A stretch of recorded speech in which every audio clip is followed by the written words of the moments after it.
بودكاست ولاية البليدة عروس الأطلس ومدينة الورود.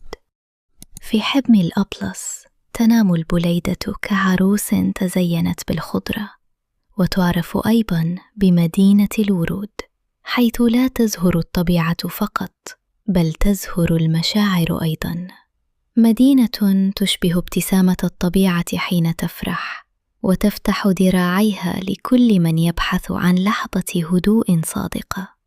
هنا في سهل متيجة تفوح رائحة البرتقال، كأنها رسالة حب من الأرض إلى السماء، وتختلط أحياناً بعطر الورود، فتشعر وكأنك تمشي داخل حلم عطر.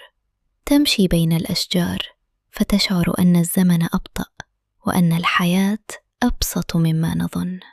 البليدة ليست مجرد مدينة، بل حكاية تروى على مهل، حكاية بين الجبل والسهل، بين الإنسان والطبيعة في انسجام نادر. وهنا يقف منتزه الشريعة الوطني شامخاً كواحد من أجمل أسرار البليدة، مكان يعلمك كيف يكون الصمت جميلاً، وكيف تتحول الثلوج إلى ذكريات لا تنسى، وكيف يصبح البرد دفئاً حين تعيش اللحظة بكل قلبك. أما أهلها فهم روحها الحقيقية، قلوبهم بيضاء كقمم الجبال، وبساطتهم تشعرك بالأمان. يستقبلونك وكأنك واحد منهم منذ زمن طويل. بماذا تتميز البليدة؟ تتميز البليدة بطبيعتها الساحرة، حيث يجتمع الجبل، السهل والغابة في لوحة واحدة لا تتكرر.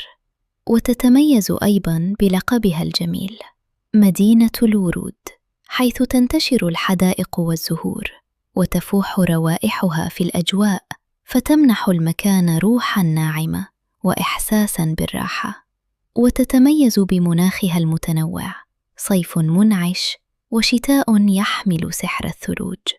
ولا ننسى برتقالها الشهير الذي أصبح رمزاً لها وعطراً يميزها عن غيرها.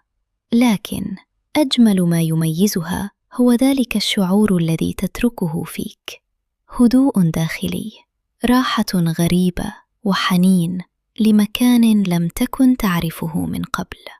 في البليدة لا تبحث عن الجمال، هو من يجدك، ولا تسأل عن الراحة، ستشعر بها دون أن تدري.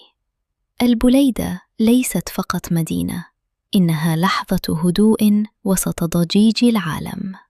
شكراً لاستماعكم، وإلى لقاء قريب في رحلة جديدة نكتشف فيها أماكن تشبهنا أكثر مما نعتقد.